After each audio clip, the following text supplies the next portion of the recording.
On the 8th of May, 1945, the guns of Europe finally fell silent. Germany had surrendered. The war that consumed millions was over, but not for everyone. Across the vast ruins of Europe, hundreds of thousands of German soldiers were still scattered, stranded in forests, hidden in bunkers, or locked behind barbed wire. For them, the war did not end with Hitler's death. It only changed shape. In the chaos of surrender, confusion reigned. Entire divisions had been cut off on the Eastern Front, isolated deep within Soviet territory. Many tried to march home, unaware that their homeland had ceased to exist in the form they knew. Others were captured by the Red Army, beginning a nightmare that would last not weeks or months, but decades. As the Allied forces celebrated victory, Soviet trains were already moving east, loaded not with supplies but with prisoners. Some were wounded soldiers, others were teenage recruits barely old enough to shave. Their destination, the frozen labor camps of Siberia. Conditions were brutal. Disease, starvation, and exhaustion claimed lives daily. For many, the war's end was not liberation. It was a slow death under a new flag. Of the 3 million German POWs taken by the Soviets, over 1 million would never return. The ones who did often came back years later, broken, unrecognizable even to their families. But not all of the left behind were in camps. Some soldiers refused to surrender. In the forests of Czechoslovakia, Poland, and Norway, small groups of Germans kept fighting, believing their orders still stood. These men lived off stolen supplies, moving at night, hunted by partisans and Allied patrols. Many were caught. Others simply vanished, their bones lost beneath snow and soil. Meanwhile, in a shattered Germany, the women and children they left behind waited. Letters stopped coming. Graves were never marked. Entire families faded into silence, branded as relics of a defeated empire.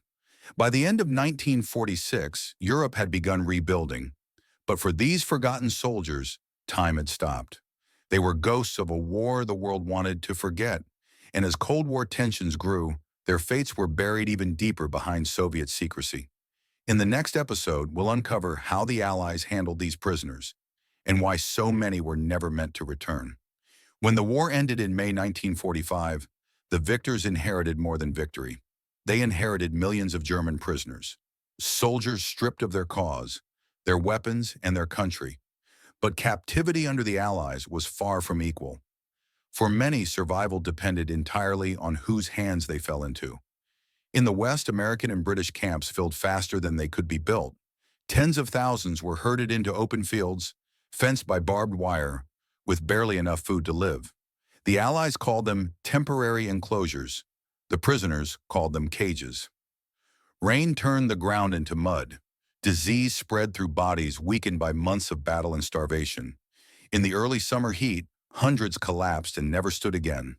But these conditions were merciful compared to what awaited those who surrendered to the Soviets. For Stalin, German soldiers were not prisoners. They were payment. Payment for the 20 million Soviet lives lost to the Nazi invasion. The Red Army rounded them up in vast numbers. Men from Stalingrad, from Königsberg, from broken divisions that had once believed themselves invincible. Trains took them east, farther and farther from home, until the world turned to ice. They arrived in gulag camps spread across Siberia and the Ural Mountains. There was no mercy there. Men worked 12 hours a day cutting timber, digging mines, or hauling stone in freezing temperatures. Food was a thin soup of cabbage and bread made from sawdust. Anyone who fell behind was left in the snow. Some camps were so remote that men believed the world beyond them had ended. And yet, there were still those who refused to give up hope. Secretly, they carved calendars into wood, marking each day of captivity. They whispered rumors of repatriation, of letters from home, but those letters almost never came. The Soviet Union kept tight control over information. For years, even families in Germany had no idea whether their fathers or sons were alive. Meanwhile, Western Germany began to rebuild, its cities rising from ashes. But for the soldiers trapped behind the Iron Curtain, time had frozen in 1945. Their uniforms rotted, their memories faded, and their names were erased from lists. To the world, they were gone. To the Soviets, they were labor. To their families, they were ghosts. Only in the early 1950s did the first trickle of survivors begin to return. Thin, aged beyond their years, eyes hollow with the weight of what they had seen.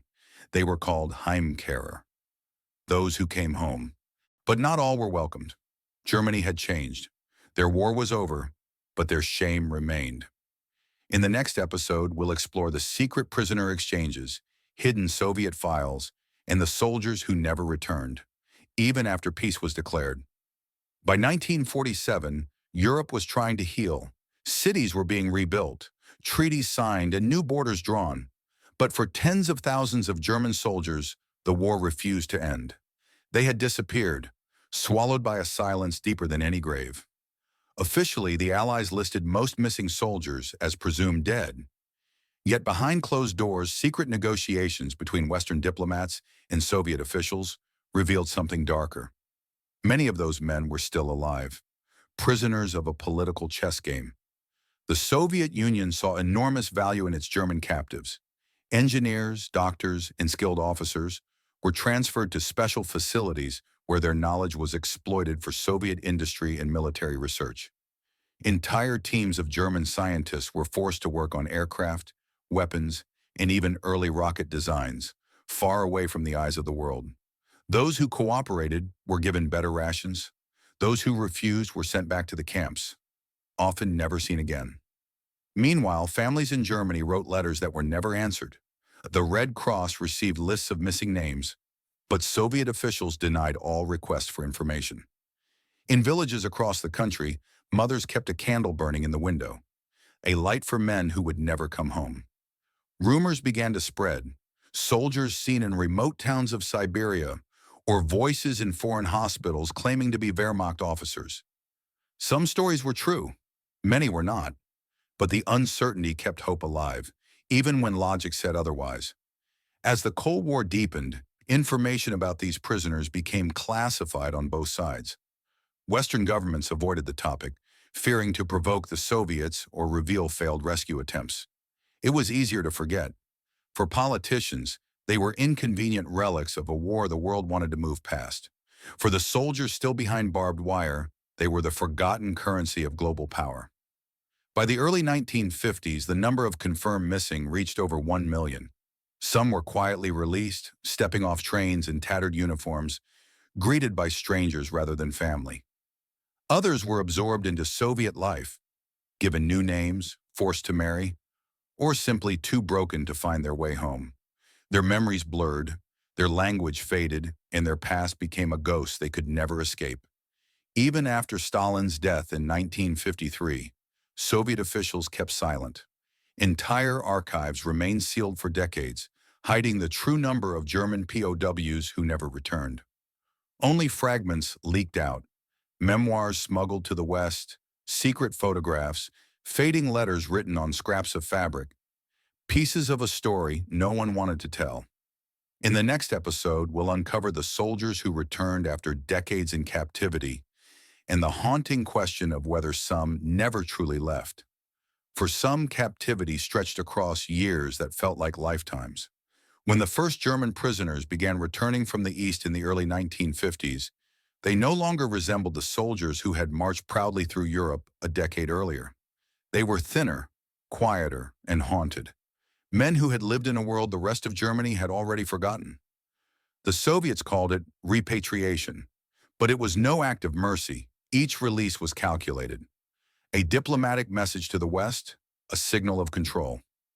The trains carrying the returning prisoners crept slowly across the border, and reporters gathered to capture what looked like miracles. Yet behind the smiles and tears lay a far more tragic truth.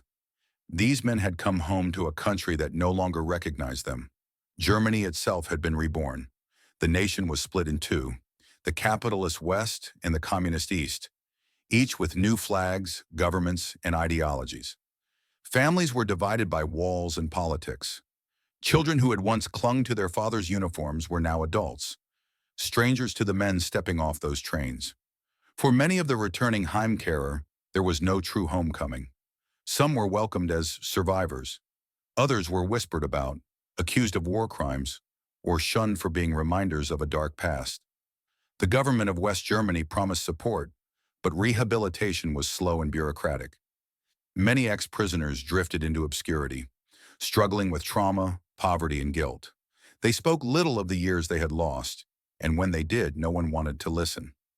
In East Germany, the situation was even more complicated. Soviet authorities selectively returned soldiers who could serve the new socialist state, men willing to align with communist ideals. Others were pressured to denounce their former comrades or testify in show trials. For them, survival came at the cost of silence. Yet not all stories ended in despair. There were rare moments of grace. Families reunited after decades of uncertainty, widows discovering their husbands were still alive, and soldiers seeing their homeland again under open skies. But even these moments were shadowed by the weight of everything lost. By the late 1950s, most surviving prisoners had returned, but thousands more remained unaccounted for. Rumors persisted of men still held deep in the Soviet interior, living as laborers or prisoners under assumed names. Each new rumor sparked hope among families that refused to stop searching. For them, the war never truly ended. The story of these returning soldiers became a national wound, one Germany carried in silence. And even as the country moved into a new era of prosperity and Cold War politics, the question lingered: how many never came back at all? In the next and final episode, we'll uncover the long-buried truth, what the archives finally revealed, and why this chapter of history was meant to be forgotten forever. For decades, the question haunted Germany: what happened to the men who never came home? Fathers, brothers, and sons, listed as missing, presumed dead, yet their absence never felt final. In the years that followed the war, both East and West Germany asked the same question, but answers were buried deep within Soviet archives, sealed under layers of bureaucracy and denial. Every inquiry from the Red Cross met the same response: no information available. Families wrote thousands of letters, pleading for news. The silence was its own form of cruelty. It wasn't until the 1990s, after the fall of the Soviet Union, that cracks began to appear. Declassified documents revealed what many had feared. Tens of thousands of German soldiers had remained in captivity long after the war officially ended. Some were transferred between camps for years, used as forced labor in secret Soviet projects. Others were executed quietly for minor infractions, their graves unmarked, their names erased. Entire transport lists simply vanished from record, rewritten to hide the true scale of human loss. One chilling discovery came from archives near Moscow, files labeled only as Special Prisoner Operations. They detailed how captured German officers were interrogated, then sent to intelligence facilities to extract military secrets before being disposed of. Few survived. Even decades later, their fates were described in one word: unknown. In post-war Germany, the truth came too late for many families. Wives had remarried, parents had died, and the children of the missing soldiers had grown old, waiting for fathers who would never return. For them, the release of the documents brought no closure, only confirmation of a nightmare they had already lived for half a century. Historians estimate that over 1 million German soldiers never made it home from the Eastern Front. Some perished in the snowbound camps of Siberia. Others vanished in the chaos of post-war borders, their remains never found. And a small, haunting few may have lived out their days in quiet anonymity, too broken or too afraid to ever reveal who they truly were. Today, monuments stand in Germany to honor the Heimkehrer, the ones who returned, and to remember those who never did. Their faces stare out from faded photographs, reminders of a generation lost to both war and silence. They were soldiers of a vanished army, trapped between two worlds, no longer at war, but never truly at peace. And so when we ask what happened to the German soldiers left behind after World War II, the answer lies not in the victories or treaties, but in the shadows of history, where millions disappeared, and the world chose not to look back. The war ended, but not for everyone. For thousands of German soldiers, the battlefield never truly disappeared. It just changed shape. Their stories were buried in silence, their names erased by time and politics. Decades later, we can finally see what they endured, not as enemies or heroes, but as men trapped in the wreckage of history. Their voices may be gone, but their story still echoes through every forgotten grave, every unanswered letter, and every quiet question that begins with what happened. If you want to uncover more lost truths and hidden chapters of history, subscribe and keep digging with us.